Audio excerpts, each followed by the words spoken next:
Is it on? It is. Good evening, everyone. Thank you so much for coming out tonight. We have a sign of spring. Don't you love peeps? I absolutely love peeps. Unfortunately, one of them bit the dust, but I think our author decided that the 5-second rule. So if he keels over with some sort of, you will know that there was bacteria in the peep. In any case, I would love to have you welcome John McMahon for his debut novel, The Good Detective.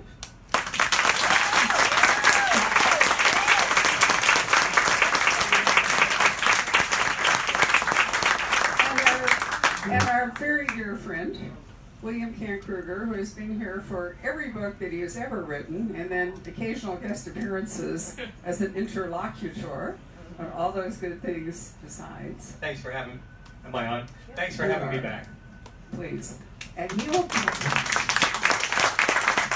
And before we start, because Kent's too modest to say this, he has written this absolutely amazing book called This Tenderland, which is the lead fiction title for his publisher.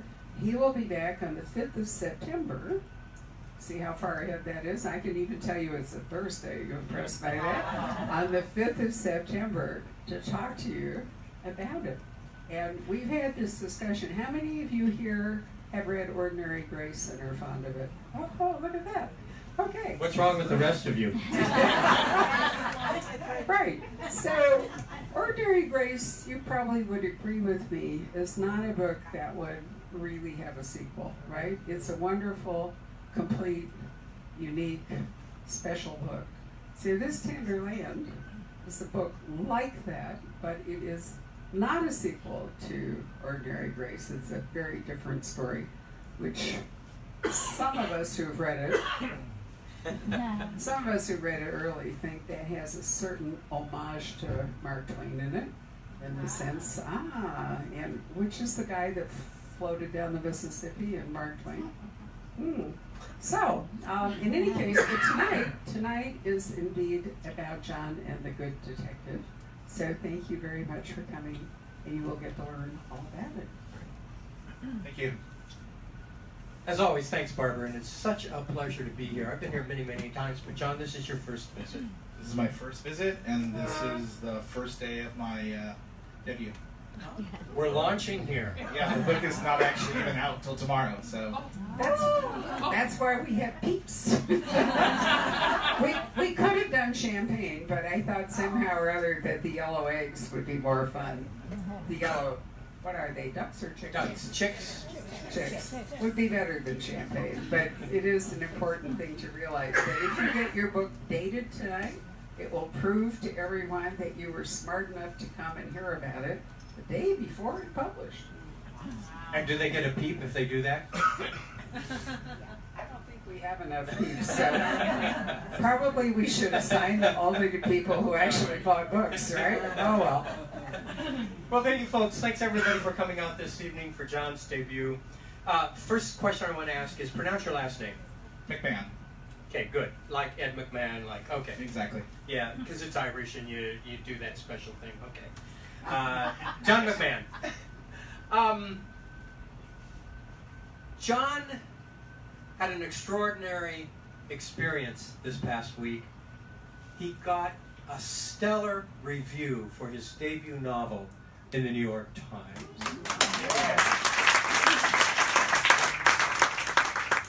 They didn't even know I existed until my 10th book. But this is what they said in the Times review. John McMahon is one of those rare writers who seem to have sprung out of nowhere. His first novel, The Good Detective, is pretty much perfect. Wow. Yeah, give him a big hand for that.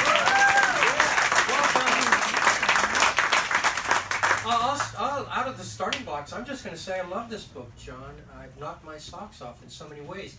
It is a book that is many things. It's a really terrific police procedural. It's a profound evocation of place. I love the characters in this book. It's really a deep character study, particularly P.T. Marsh, the detective.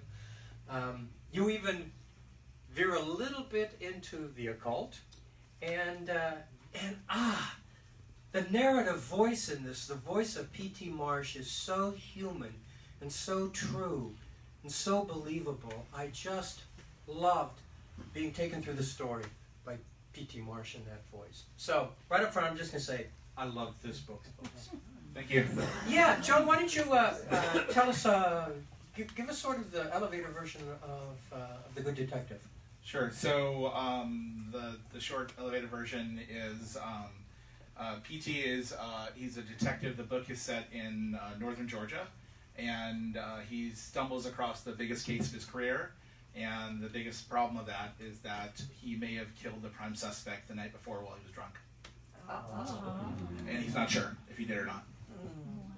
Great setup. And you follow it up nicely. You do a lot with this book. It's many things. As I said, it's a police procedural, but there are a lot of thematic braids that are woven through this. It's about race relations, because it takes place in Mason Falls, Georgia. It's about forgiveness. It's about the history of this place. And it's about the way people behave toward one another, who love one another, and who have other agendas involved. So let's talk a little bit about the police procedural part of it, because I thought that was to me so believable, and I do a lot of police procedural work too.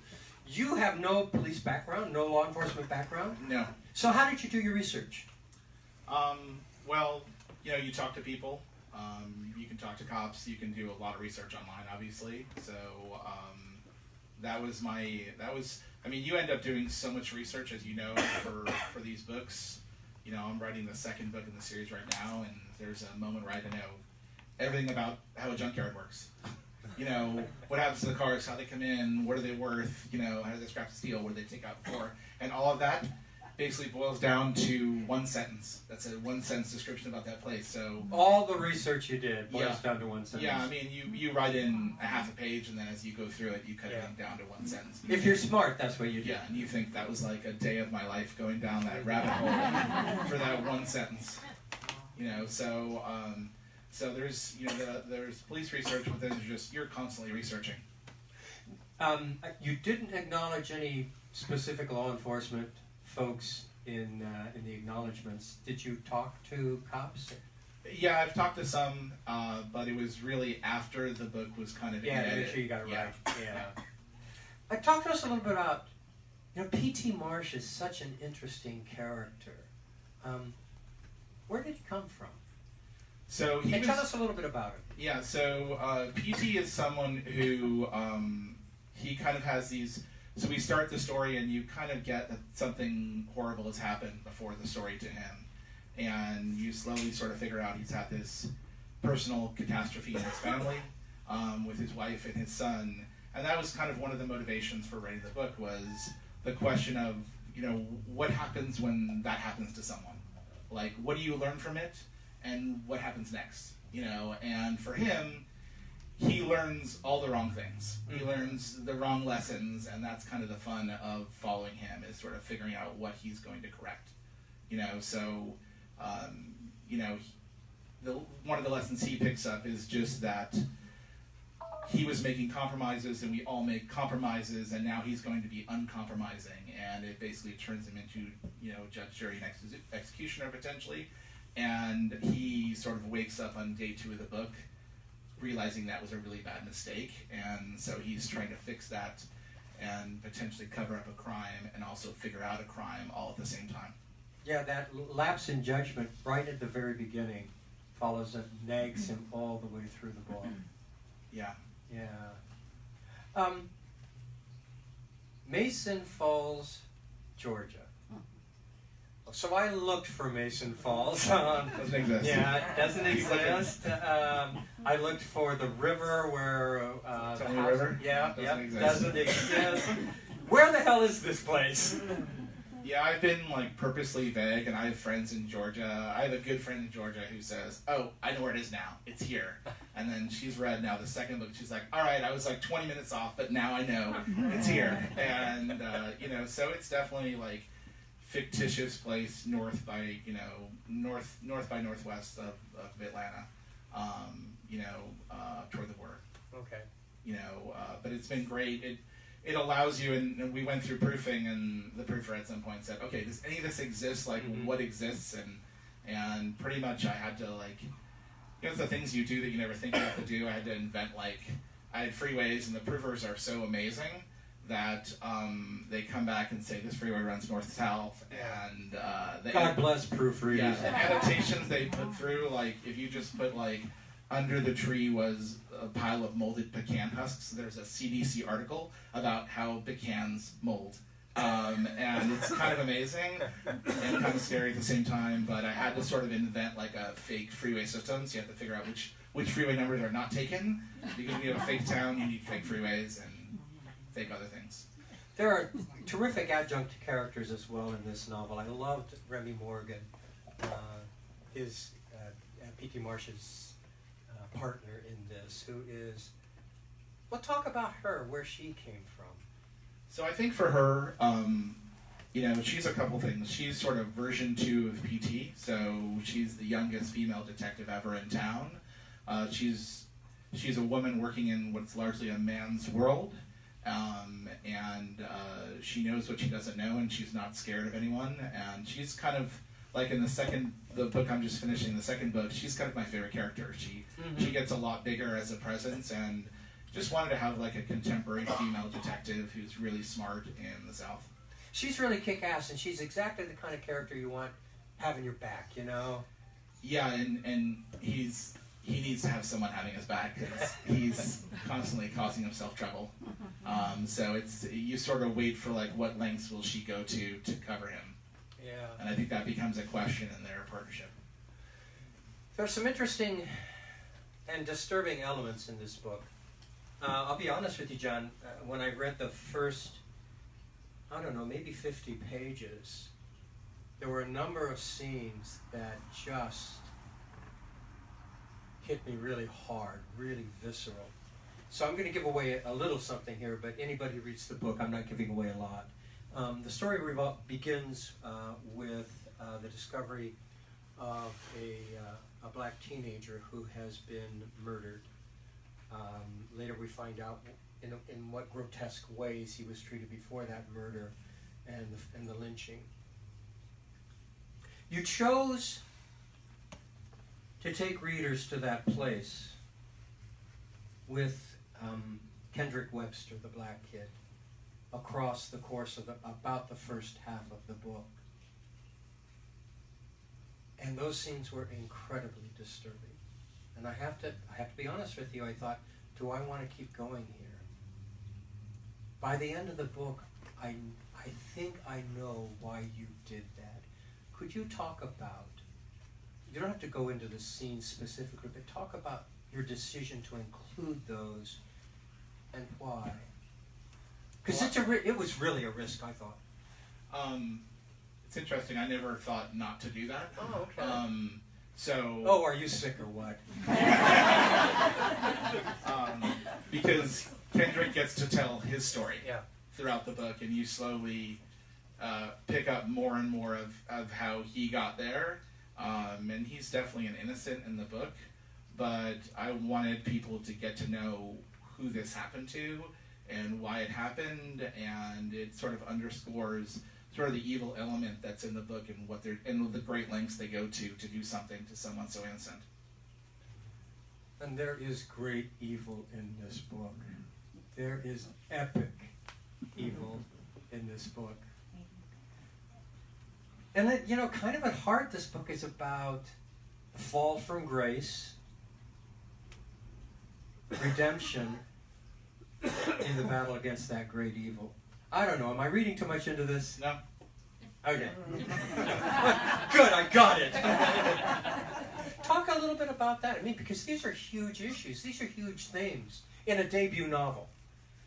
Yeah, I think they're personal issues to the characters, but you can't not realize race and justice are the big issues of our time. So even in a popular novel, you want to try to touch on them a little bit and bring them in. So that's what I'm trying to do in a little bit of a way.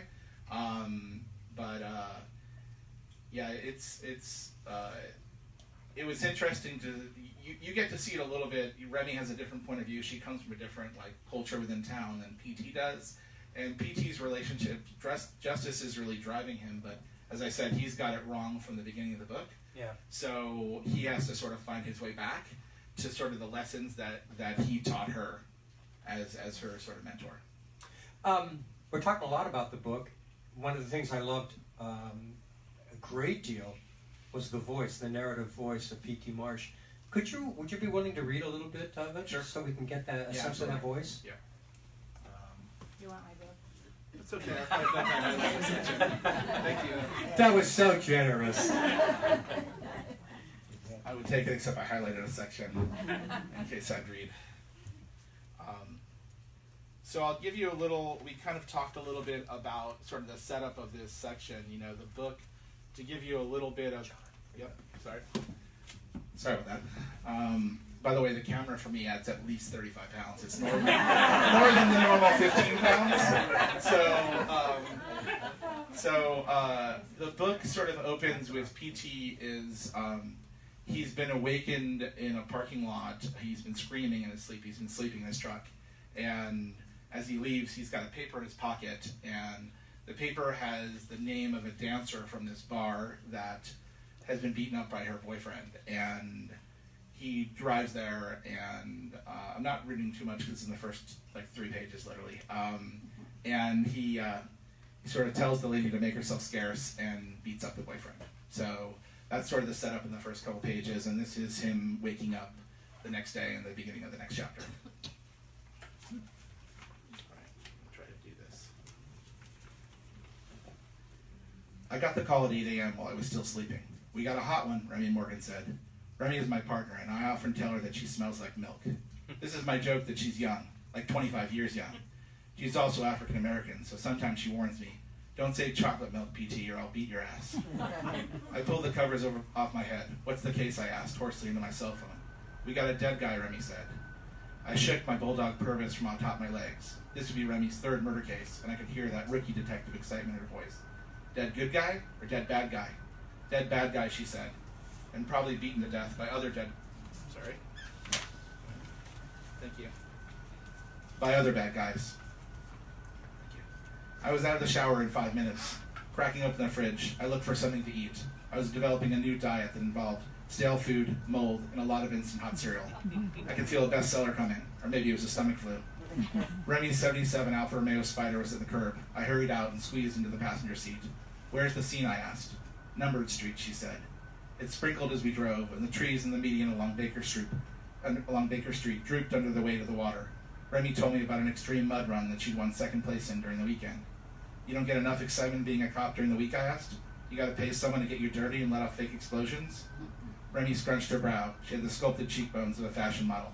"Don't be an old man, PT." I knew how competitive Remy was. "Well, if you came in second, who won the thing?" "Some fireman from Marietta." Remy shrugged before letting out a smile. "He won twice, actually. I gave him my number." I cranked down my window. The wet weather had begun Sunday, and the humidity in between thunderstorms had bleached the blue of the Georgia sky and made everything a dull military gray. As we approached 30th Street, I saw the big lots where I'd parked the night before to confront the neo-Nazi, and a lump started to form in my throat. Partly because I don't believe in coincidences, and mostly because there are no coincidences. We pulled in front of Crimson's house on 31st, and I gulped at the humid air coming in the window. "The victim's male or female?" I asked. "Male," Remy said, 29 years old. "When you left here, PT, he was alive." "Quiet, Purvis," I said to my dog. "I need to concentrate." "We got any witnesses who saw the murder?" I asked. "Not so far," Remy asked. "But the day's young. We haven't canvassed yet." I stepped through the front door and saw the room from a different angle than the night before. The body of Crimson's dead boyfriend was propped up in a sitting pose, same as when I'd left. Around both eyes were black and blue rings. Dried blood clogged his nostrils. The guy had been beaten to death, and my prints were all over his place. Yeah, he's in deep doo-doo. So you brought in another interesting element in that reading, Purvis. Yeah. Tell us about the real Purvis, and then talk about what part Purvis plays in this story, because it's just fascinating. Sure. So you realize really fast that his dog talks to him. Purvis is his bulldog. Purvis is like a 7-8-year-old bulldog, and his dog talks to him sometimes when he's in the room, and sometimes his dog talks to him when he's just driving his truck.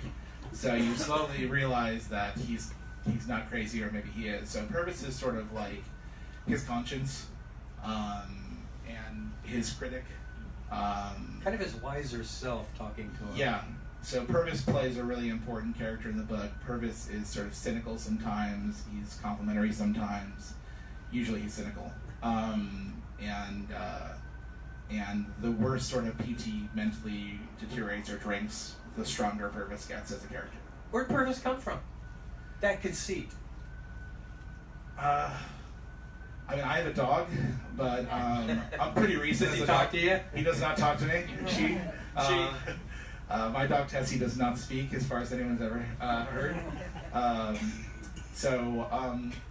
It was just kind of a fun thing that came about through the writing process. I kind of just invented Purvis along the way, and as PT did something, Purvis said something to him, and then I thought, maybe this will be crazy, maybe someone will tell me to take it out, but no one ever did.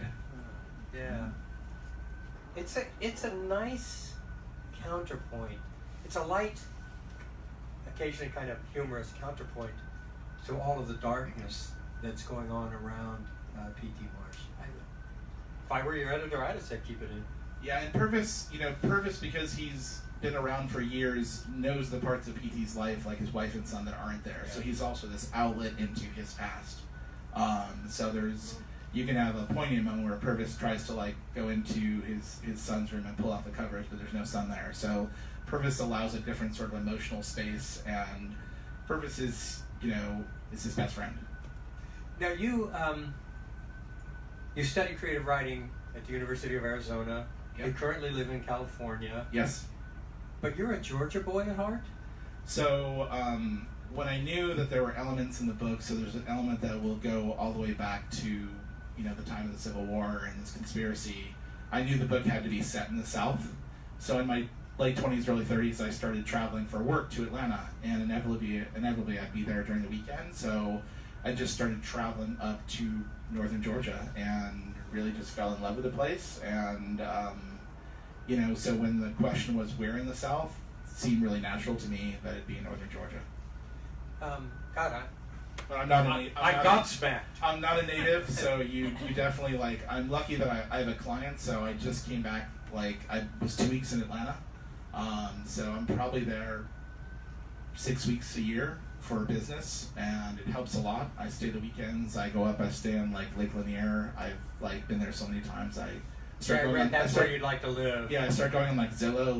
Maybe I could afford a house here, and so yeah, it's beautiful. There or Cabo San Lucas, right? That was the other place? Exactly. Yeah, that plan sort of already fell apart on me. My wife didn't want to go there.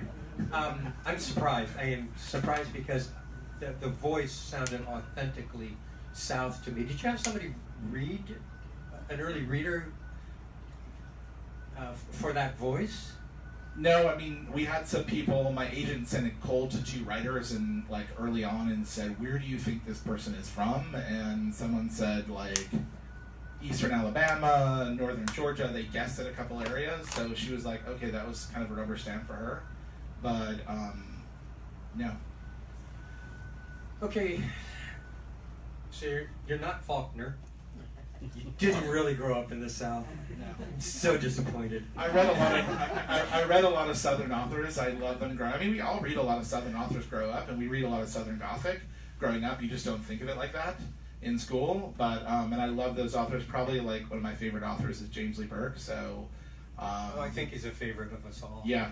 So I've read all of his books, and you read him, the settings, you feel like you're sitting in a courtyard in Louisiana. So yeah. And that was another thing that I really enjoyed about the book, was that sense of place. When you were writing about Mason Falls, when you were writing about the house there on the river, when you were writing about the field where the fire takes, did you have specific places in mind that in your travels you'd somehow held on to and could go back to? Yeah, I when I'm up there, a lot of times I will literally drive for 6 hours, and I will just drive around. Do you take pictures while you're doing that? I don't take a lot of pictures. I dictate. Like, Yeah. I will drive and just dictate over and over. I will take a bunch, but I'll just stop and just write. So some of the time when I'm up there, when I say, oh, I'm working on the book in Georgia, and I'm actually not working on the book, I'm just working on setting. I'm just like looking at setting, and I'm thinking like, these are like 10 settings that are really important. Like, how do I make them authentic? And then I do have friends in Georgia who read early copies and will tell me stuff. But I think like I've got like a book in my car at home. Like, I'm really into like certain. I've got a book, like, people will see it. It's like Invasive Shrubs of Georgia and Alabama. Like, if I'm in a line at the DMV, I'll be like reading that. And so I think like maybe a former life or something. Because you kept pointing out to the reader's eye what plants there were, and I was just, I could have sworn you were born and raised in that place. Yeah, a lot of people have asked me that. Yeah. So here's an interesting question. I can't, because I don't want to give a lot away about this story. The twists and turns are just marvelous. I didn't see so many things coming, and was just very satisfied that I didn't see them coming. But one of the questions I was left with at the end, and I'm not going to give away a lot, is justice served, in your opinion, in the end? Don't tell people at the end, because if we were just having a beer, this is what I would ask you. So, is justice served in this book? I think a sort of justice is served, like a realistic sort, is served. And, and then there's some things that are kind of planted in the book that are for future books, where maybe future justice will be served again. So, there's things that, like, I had a really long editing process where they were going to bring the book out in fall, but there were all these giant authors coming out during the months. They're like, oh, we're going to push it for like 6 months. And it gave me time when I'm writing the next book where I said, okay, there's some long storylines I want to learn that I think I can bring out over a couple different books in the series. So I was able to have time to go and lay those into the first book. So I think there's some justice, and there's some stories that are still, that there's kind of innocuous hints that are in here. You don't read them as anything more than details, but they kind of come out in the future. Okay. This book, as I said in the beginning, touches on, or maybe it doesn't, touch on the occult. There is an element that runs through that could certainly be thought of as occult. Although you give some alternate explanations for it at one point.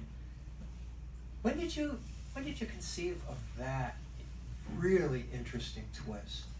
So I have a book that I wrote before this that I didn't sell, and it was really heavy in that, and so I thought... Also set in the South, also? Mm-hmm, okay. Exactly. So my agent brought that to market, and a famous lady in publishing read it, and they said, oh, this is going to be an auction, and it's going to sell so fast, and they brought it around to a ton of people, and it did not sell at all. So my agent said, you know what, if you're a real writer, write another book. Yeah. Great line, right? And she said, we'll sell this one second. So some part of me thought there was so much of the occult in that book that I should put a little bit into here, because that could be like a repeating element that was part of my style. Right? Yeah, because that's a thread that really isn't completely resolved. Yeah. So I built that into this book, and it was, in the editorial process, it was more of a decision from the publisher that we want to walk a line where, is it the occult or is it not, and have it be unclear. Mm-hmm. That was more of an editorial decision that I was like, I had to be brought on a little bit, but I was on board by the end of it. Yeah, I liked how it played out. You have a good editor. Oh, I have a great editor. Okay. Yeah. You acknowledge a lot of folks in this book. Yeah. Nicely done. Marley Rusoff is your agent, right? Yes. She has Minnesota roots. Did you know that? Yes, I do. Okay. Yeah. There's this great organization in the Twin Cities called The Loft. Yep. It's the largest independent center devoted to the written word in the United States. And Marley Rusoff, his agent, was instrumental in beginning the Loft. Yeah, and then she went off and became an agent and represents all kinds of wonderful authors. You were so lucky to get Marley Rusoff. She's awesome. Yeah. She's like another mom to me. Okay. She like gives mom advice, which I need. You know? So yeah, she's been amazing, and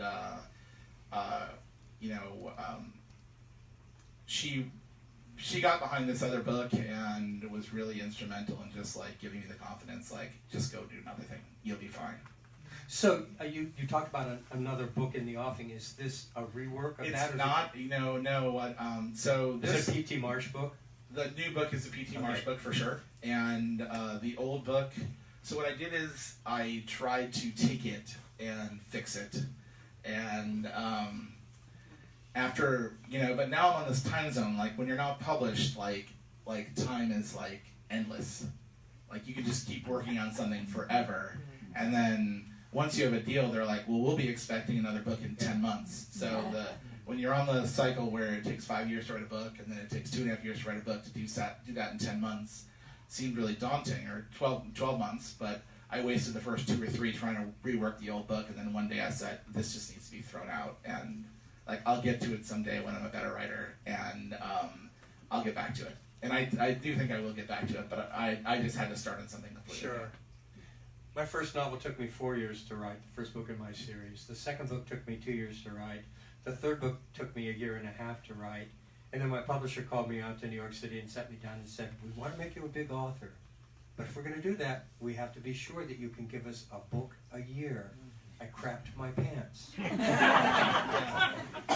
But what I discovered, and I think what you're finding, if it's true, is that once you've laid the groundwork, once you have the place and the characters, and you don't have to recreate the wheel, it's much easier to going forward to meet the kind of deadlines that are required in our business. Absolutely. I mean, I was able to get that book done in 7-8 months. Yeah. It went incredibly fast. Actually, I had it mostly done in 6 months, and then I sent in a copy, and I had a phone call, and we talked for like a half an hour, and then I was like... With your editor? With my editor, and I had a week off with no work, and I was in Palm Springs, and I had like a panic attack. And I was like, you can do this. I had a panic attack for about a day, and then I was like, by the end of the week, I had reworked the entire plot of it. Seriously? Yeah, like rebuilt the story spine and everything, and it's so good. I'm so excited about it. It's like the book after this, and I think it's really good. But luckily I had this time to just go and rework it. So then I rewrote that new version in like 2-3 months. So you mentioned James Lee Berg. Well, let me sort of back up here a little bit. You're a pretty good writer. You could have chosen to write anything you wanted to, would be my guess, and probably get it published. Why did you choose to write in the genre? Well, so my history is, so years ago I was working in business and didn't like it, went back to the U of A, studied creative writing.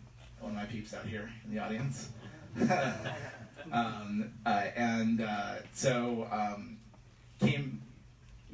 Moved from Arizona to LA, and myself, my writing partner, worked on screenplays, and we were trying to write screenplays for years. Didn't know anyone in Hollywood.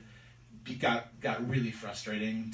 We were writing really broad comedies, so it's very very different than this, and just kind of got a little burnt out and took a full stop. And after I did that, you kind of start reading. If you love to read, you just go back to your roots and start reading everything. And I think I had a couple vacations where my sister Carrie just gave me a couple mysteries she was reading. And I was not one of those people who said, like, I grew up reading Nancy Drew and Hardy Boys. I always hear that from people. I did not grow up reading mysteries at all. So I read these and kind of loved them. And I love the Do you recall structure. when they were? Yeah, I remember 3 books. So one was a Nelson DeMille book. Okay. I think it was Nightfall. I'm not really sure. I think that was the name of it. There was a Sue Grafton book. I can't tell you the letter. It was a Sue Grafton book.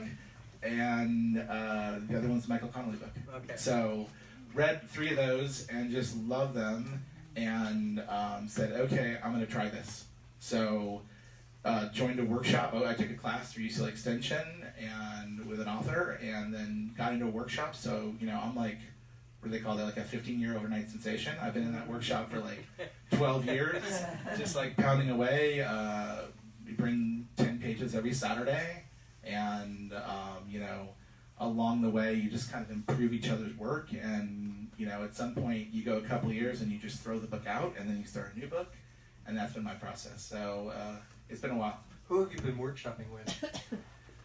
So Glenn Eric Hamilton is in my workshop. Okay. Who's Who's been here, right? I think he's. It was actually here on Saturday. Oh, okay. There we go. So So when Glenn got a book deal, we all kind of raised our eyes and said, "Oh, we can get book deals!" Like we were bringing pages, and pages, and it like made it real, and it kind of motivated everyone in class. So yeah, Glenn got a deal, and then I got a deal, and then somebody else has got an agent now, and they're looking to try to sell something. So Can I ask a question? Because I'm really fascinated. What kind of feedback did you get on your first book that made it not sell? Did they tell you what they didn't like about it? you don't get a lot of. You don't get a. Well, sometimes you do. That's why I'm asking. So some of it was too complex. So someone responded back like, "This isn't a book. This is an HBO miniseries." I remember reading that and thinking it's like way too complex. And that's when I've gone back and read it now. It's like 2.5 books jammed together. So that was one of the So you were issues. too ambitious. Yeah. Was that the principal criticism? I think the fact that there were 2 books, probably 2 sets of books in there, was one of them. I think there were parts of it that were very bloody, and there were some people that didn't love that. Did it muddle the voice that you had too much going on? I don't think it had enough voice. Didn't have enough voice. Yeah, I had written it originally. I had written it originally in first person, in a model that I was imitating a book called The Collector. Right. I think it's Okay. John Fowles or something, years ago. So it was a first person book, and you went through it, and at about page 170, you got to a point where the book just did a full stop, and another character started talking. And you didn't know what happened, and you had to figure it out. And there were a lot of people who just stopped reading, potential buyers, who were like turned off by that trick. So then I had rewritten it in sort of a third person, but when I did that, I think I lost some of the voice. So heading into Proving this, that voice is possibly the most important thing that hooks a reader in. I don't know how the rest of you feel, but that's certainly what I read for. yeah, I agree. And so coming into this, I thought, well, I'm going to need sort of a great voice, and I'm going to need someone that people root for. But you need a distinctive voice. Yes. You can't have a muddled voice, right? Like Cork, for example, again, from the very beginning, was just this great distinctive voice. Well, it was third person to begin with, and it wasn't until I Thunder understand. Bay that I actually tried to capture Cork's voice. And in that book, I wrote 2 versions in Did the you? beginning. A third person version, which is typically how I do my Corporal Connor series, and a first person. So for the first 7 or 8 chapters, I had 2 versions going because I kept waiting for the voice to feel good to me, and it just wasn't working. And then I had this. Do you know one of the reasons we're writers? I don't know if this is true for you, John. One of the reasons that I'm a writer and that so many of us who are writers, when I talk to them, do what we do is that we have these moments of magic. We have these sudden epiphanies when things come to us, and God only knows where they come from. But I think a part of it is that you just sink yourself so deeply into the imagining of something that finally it really comes alive for you. And I remember one day I was sitting in my coffee shop where I do all of my writing, and I heard the first line of that novel, Ordinary Grace. The promises I remember it happened this way. And it was Cork's voice speaking to me. And once I had the voice, the story just came so naturally. And it sounds like, because you know P.T. Marsh's voice now, that second book took you 6-8 months to do. yeah, it's knowing the voice and knowing the setting were a huge advantage heading into it. So it was more about what's something interesting for him to go into, and then where do you start that picks up from where you left off. And that was really important to the editor. I started, I did an early version of like 20, 30 pages, and he said, okay, let's talk about like what we learned from the first book, like what he learned as a character, and where we left him, and we have to start where we left him. And in my mind, I was starting a year later with a bunch of crazy stuff that's happened in between. That is not a good place to do it. That's not a good approach. I thought it was a lot of fun, but sometimes I have ideas that are kind of crazy that aren't that smart. I got an amusing Facebook Live comment saying, "What's the title of the book? The peeps are in the way." Oh.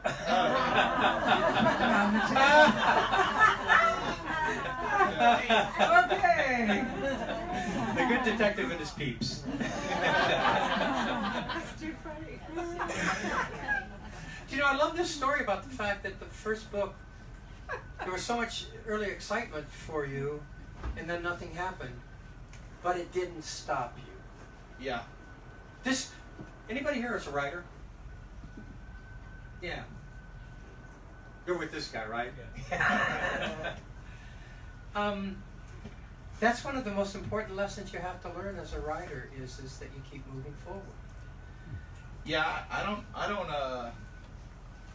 was gonna say I don't know why I didn't stop, but it's just that's sort of my personality. So I just love to write, and I'm just sort of masochistic that way. And I was also just always having a great time writing, you know. And you talk about that magic, you get that magic moment, and you like it makes your whole day different. You know, you've had a great writing day. You worked in the ad business. Do you still work in the ad business? I still do work in the ad business. So you do a lot. Words are important to you. Yes. Have you always been a writer? Yep. Yeah, I've always been a writer, but there's always been like other things that I felt like, oh, I should do this instead. But maybe that was my parents, maybe that was, you know, some other people, you know, other influences, you know. I always loved what I did, whatever I was doing, and I still work in the ad business. I love working in the ad business, and I love writing. So we do a lot of, you know, we you know, myself and other writers on my team, you know, we write every day, and sometimes you get to write something that's poetic for a brand. Other times you're selling hard. You know, other times it's like 2 tickets for $99. Buy now. You know, there's times like in TV and anthems that you write something really beautiful, and those are great moments. There's great writers in advertising. We've got about 15 minutes left. Do we have any questions that any of you would like to ask up here? Oh no. There's your main man. I'm just curious, is the dog named after the FBI agent?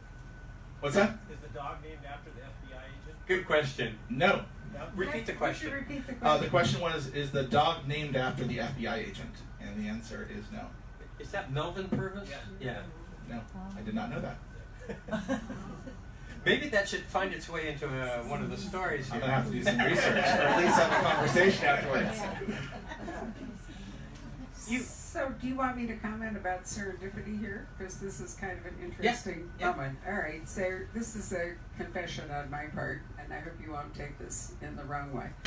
You know, I'm serious, because it isn't intended to be negative. But as you know, I have to read hundreds of books a month, and many of you who come here regularly know that I have like a 50-page rule, right? If it just isn't working for me, I don't go any farther. Now, in this case, I have to tell you truly, I read 50 pages, and it really just didn't light me up. Now, I would have continued, because John was coming here, and I would be talking to him, and our rule is that we read the book and talk to the author. But because Kent had agreed to come down, I could put this book aside and leave it to Kent. What I've learned from Kent and from listening tonight is that I should have read further in the book than I did. So my rule about stopping at 50 pages isn't 100% a guarantee. In our case, it's a question of expediency. Now, what was it that made me stop? And it really wasn't the voice. It was that I had read some of the things that you start your book with too often. I had read about lynching. I had read about people whose lives were broken and whose families, you know, and alcohol and so forth. And I thought there just wasn't enough original there to make me want to continue if I didn't have to, which is where Kent came in. And Kent has informed me that he read all the way to the end, and those things that stop me actually are resolved or go on and become very differently. So I'm saying that to you because, you know, you are here because you're interested in reading, right? And there's so many different ways that a book can strike you, or, you know, that we all read differently. And I think it's a shame if you don't trust your own self. You know, reading a book that's right for you, persevering on when maybe, you know, you just don't want to give up, listening to somebody else. When I read the New York Times book review on Sunday, it made me go, maybe I should have read further. and then when I listened to Kent at dinner, it made me also realize that. So I say that to you. You know, I'm a professional reader, right? That's what I'm here for. That it's important for you all to think about why you read books. Why do you want to spend time with this book? Why do you want to spend time with this author? So, you know, this has really been a teaching moment for me. So I'm very happy that you were here. Now, Kent and I have been friends for, Lord, is it 25 Long years time. now? Yeah. Seriously, when did you publish Iron Lake? 20 years ago. Okay, so Kent's been here for everything he's ever written. So we've had a long, long history together, plus extra books and all the rest of it. And we have a lot of discussions back and forth about writing and about books and so forth. And I really trust his judgment implicitly, and most of the time you seem to trust mine. But here's the deal. One of the things I love about books is that there's something that will appeal to everyone, and not everything appeals to everyone. You That's know? true. But sometimes one pass isn't enough. I mean, it's kind of like John, writing one book wasn't enough, right? You needed to write another book, and sometimes, you know, a book strikes you in a different way in the moment that you're reading it. Have you ever gone back and read a book you absolutely loved, like 10 years later, and you thought, seriously? Yeah, but there are those books where you give it 50 pages Right. and you stop, then you go back again and try it, and it doesn't get any better. Moby Dick comes readily to mind for me. I'm so glad you said that. My husband's book club read Moby Dick, and he said, surely you want to reread this with me, go to the book club. I said, no! And Dana Stabenow was here, and she said to me, do we have to go to this book club and talk about Moby Dick? So, some books do not improve upon rereading, but I also think that how you read a book, a lot of it depends on where you are and the moment that you are in. You know, and so, you know, if a book gets a lot of attention, and it didn't, this is the lesson I'm learning here, and you thought, what did I miss? Maybe it was just my mood at that particular moment. Who knows, you know? But I think it's important that we all, you know, examine ourselves and are honest with ourselves. Since every book you read is the book you didn't read, right? It's like every book you write is a book you won't write. Every book Kent writes is a book you're not writing. It's a lost opportunity thing, like in investments, you know. So you do have to husband. I always think of each book as a dream realized. That's true, but you could have written a different book if you necessarily read, you know. You have to be happy that In a you different spent universe. all where- that time. Yeah. I think a lot of it is, like you said, what you bring to it. If you've ever been to a comedy with like 3 or 4 friends and you walk in and you're laughing the entire time, and the friend who didn't go watched it by themselves, it's a completely different experience. You know, you're like, oh, it's hilarious. They're like, those jokes were all bad. And I was there in the It's theater. Marshall McLuhan. It really is. You know, the medium is the message, and that is so true. You know, reading is the solitary solipsist experience. Watching television or a movie is a group experience. There's a dynamic that comes into watching something that's different than the dynamic that you bring to reading something. But, you know, it's wonderful that you persevered. So I'm going to go home and read the rest of his book. I'm going to persevere too. Yay! And we'll have a discussion about that a year from now. Okay? absolutely. When John's here for his next book. Right, I thought I'd make this a really memorable experience. That was memorable. You said you didn't read the book. I'll remember that forever. I meant that in the most positive way. Seriously, this is my confessional moment, not yours. But it's been great. Anyway, now that I've left you for afterwards, does anyone have a comment? There was a question here. Yeah, you talked about what you didn't read as a child, but did did you write as a child? Did you want to write? Did your parents think that was a great thing, or did they think you needed to get a, quote, real job? No. Repeat the question. Oh, sorry. The question was, I didn't read mysteries as a child, but did I write as a child? Did my parents support that? Yeah, I mean, I had one of those fathers that if you said, to who, he would yell from the other room, to whom? Objective case. You know, subjective case. One of those two. I can't remember which one it was. Grammar police. Okay. So, yeah, my father had a really deep library of books, and reading was important. And we would all get dropped to the library, and the goal was, you better check something out. You know, that'll learn you something. You know, so and I actually, I'm gonna go back. There was like a mystery, like a series I read when I was like 10 or 12, and I recently looked it up. It was like the Jack McGurk mystery series. It's like a really small known thing for kids, and I recently like Googled it to try to look at. So I did read one. It was like a series of 6 or 7 books. I probably read them in 6 months and forgot about them until recently. So, but yeah, my parents supported.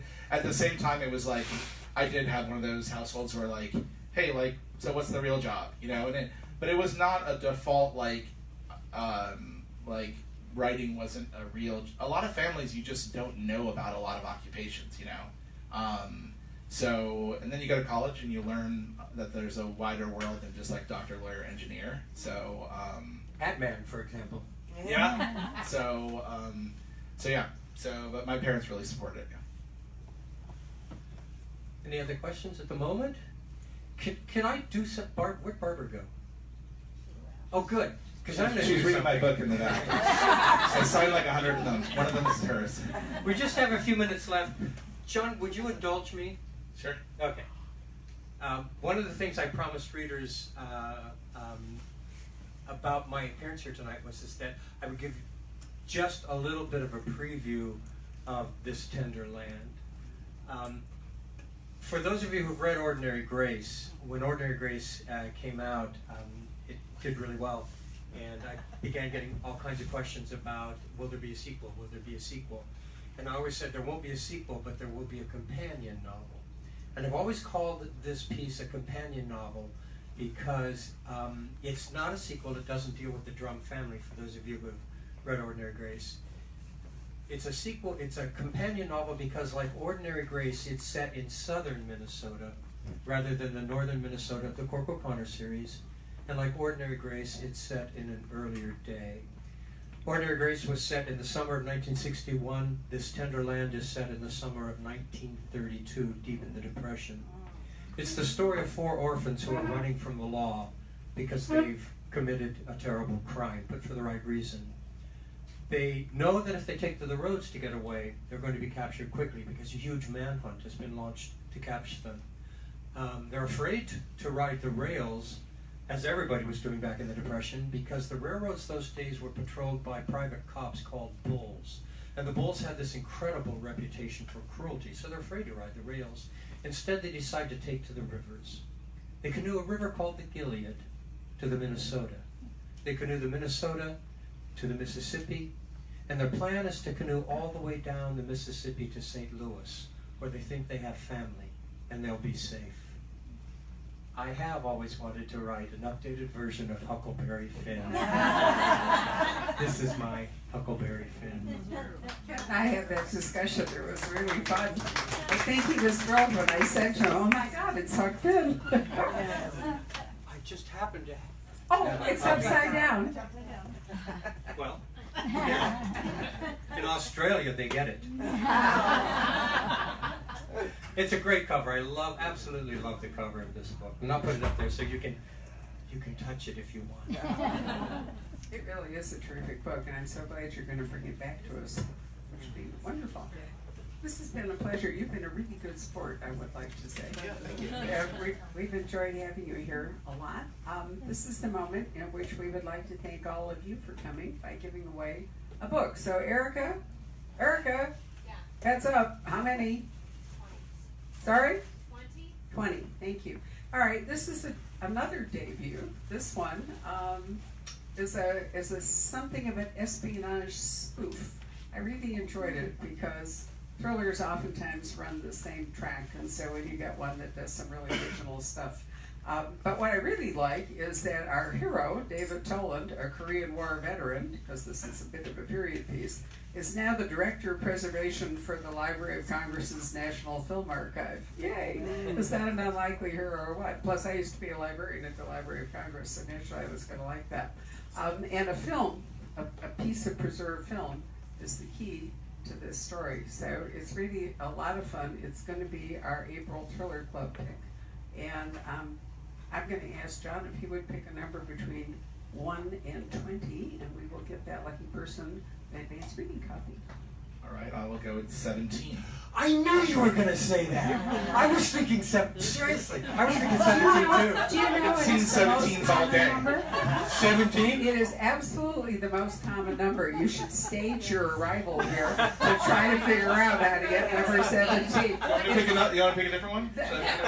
I mean, it really is interesting that it is 17 more often than anything else. Is there a number? Because if you're not here, it's you. Well, wonderful. So you can bring it.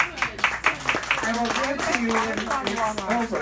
Now this is interesting in that we've been talking about voice. This is two guys, Alfred Gough and Miles Millar, who wrote Smallville. Are any of you familiar with Smallville? They created it. And what I think is additionally interesting about this is that they have managed to fuse themselves together into a single voice, which is many of you have been here for events where we've had two authors writing a book and have asked about how in the world did they work together. You can imagine how hard that would be, right? It's hard enough to do your own voice, let alone. Yes, I used to have a screenwriting partner. He's sitting right there in the green. Oh, there you are, right. He's impossible to work with. I was easy. He was impossible to work with. So you can all remember tonight for many reasons, but as I have said to you, if you don't come when a debut novelist shows up at the store and don't buy their book, you will never again have those bragging rights, right? So you never know for sure where it's going to go. But I thank you very much for coming out this evening. Let's give John a big round of applause.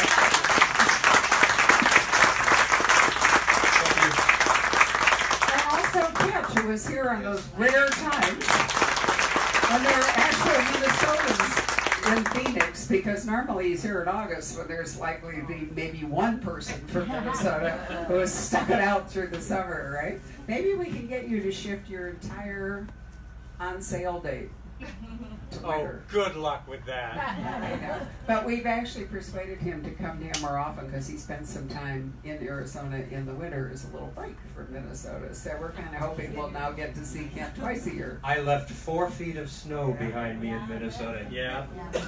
Yeah.